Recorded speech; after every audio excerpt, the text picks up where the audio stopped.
What's up, guys? Brian here. I was thinking about doing a live video pretty soon here, but not at the current moment, but maybe in the future. Tell me what you guys think. If you want to see a live video, pound that like button or comment that you want to see a live video. Live videos are good because, you know, you get to see me, of course, and you get to, you know, ask me questions one-on-one, like, you know, as things are happening. Woo, buddy! Look at this. I don't even know if you guys can see me right there. I think you guys are on a narrow screen, but something just came in the mail. Can you guys guess what this is? Probably not.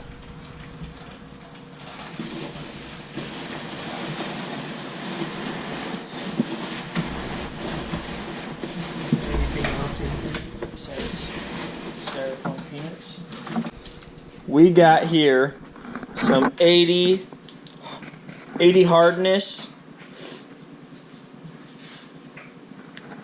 polyurethane Rtv urethane rubber. Guys, Brian here. Yes, I have my rich top ramen. That's where I added my own veggies. This is gourmet right here. Gourmet top ramen. You guys should try it. You just take a top ramen, which is, you know, 23 cents. And then you take a bag of veggies, which is about $1. And you put a little bit of veggies in there. And it's very healthy. Hey guys, Brian here. I am going to show you guys how I make my RTV polyurethane drop axle mounts. I've already did one, and so I'm going to show you guys how I did it on the second one. Yep. So basically, I bought this chemicals right here, the RTV urethane. These come in a combo. I specifically bought these kind because they are 80 hardness or 80 stiffness, 75 to 80 hardness, and that is the one little tip I have here for using this polyurethane is I put some RTV gasket on this washer. I'm going to stick this washer on here. That way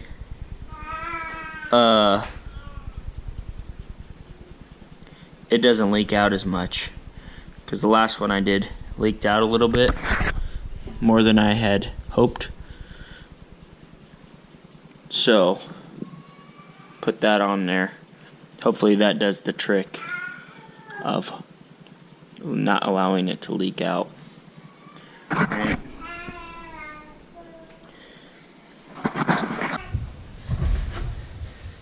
Hey guys, Brian here.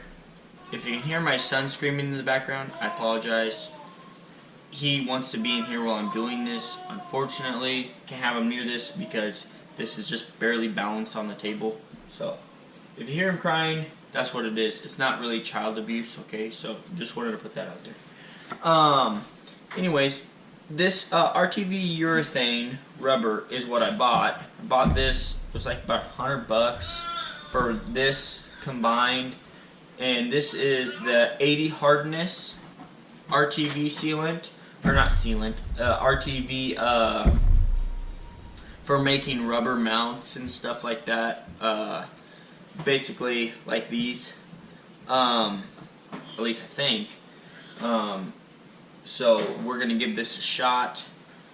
Basically it's 2 parts base and then 1 part hardener. Right, so I'm going to show you guys mixing it up and everything, and I'll show you pouring it in here, and basically everything else I got going on here. This right here says it has a 40-minute pour time, but the videos I watched on YouTube, they were like, yeah, 15 minutes is all you got to work with it, you know. So but that could be the other, could be a different brand, could be like a different base or different hardener. I don't know, so I'm not going to speculate on that. I'm just going to show you. And so 2 parts of this versus 1 part of that. So what I got here is I'm going to do 1 full cup, right? This is 2/3 and that's 1/3, which makes 1 cup. So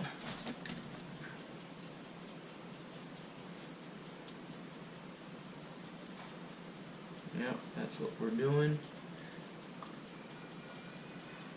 And then I pretty much have everything ready because I don't want to fool around with, once I get it mixed, I don't want to be fooling around. I just want to pour and be done. So you'll see in a clip, not sure when I'll play it, but I showed you how I prepped this. I basically put some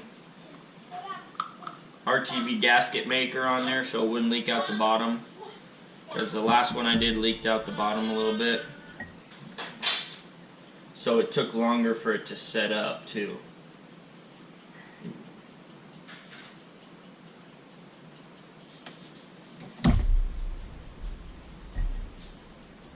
This almost looks like a lemon meringue mix.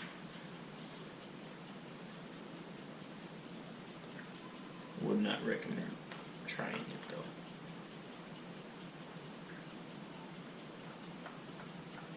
though.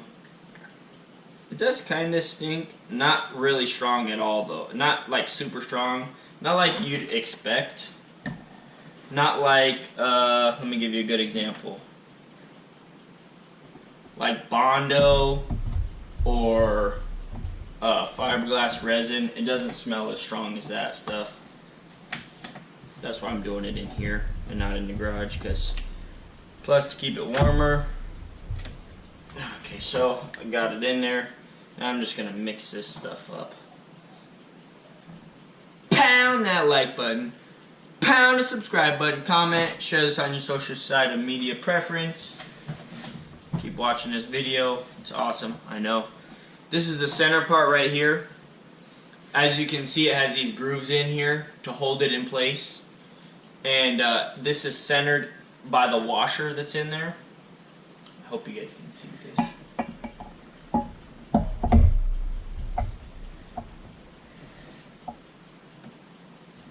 Okay, I'm going to take you guys over here so you can see a little bit closer. So what we have here is we have this, right? And that sits in the washer hole, directly centered, right? And on the bottom, you can't see it, but there's a thick washer like this sitting on the bottom. And that one goes on the top, right? So that's how it goes. Now, I'm going to show you guys pouring this stuff in here. It's kind of a little tricky because it's pretty thick. So what I do is I just pour a little bit at a time. Try to work my way. Whoa, getting a little too crazy there. Alright.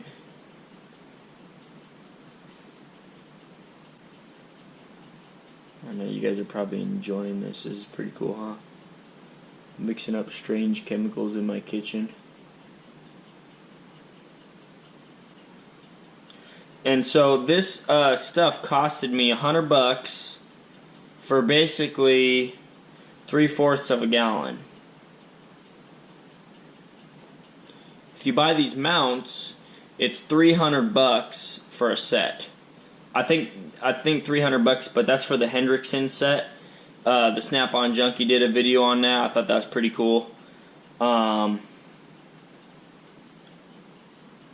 decided to go this route because I had seen some previous videos on YouTube of people making the stuff and using it for engine mounts and stuff. And I figured, well, if it's good enough for an engine mount, it's probably good enough for a drop axle mount, you know, which would give it way less torque.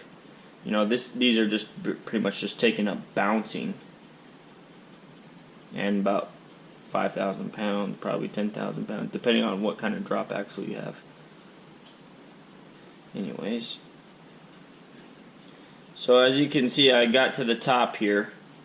Now what I'm going to do is I'm going to let it sit for a little bit, right? And I'm going to wiggle this thing around just a hair. Help work those air bubbles out if there's any air bubbles in there.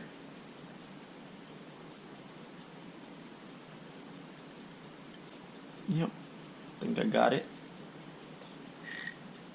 And this stuff does shrink a teeny bit when it dries, just so you know. So what you're going to want to do is you're going to have a little extra in there.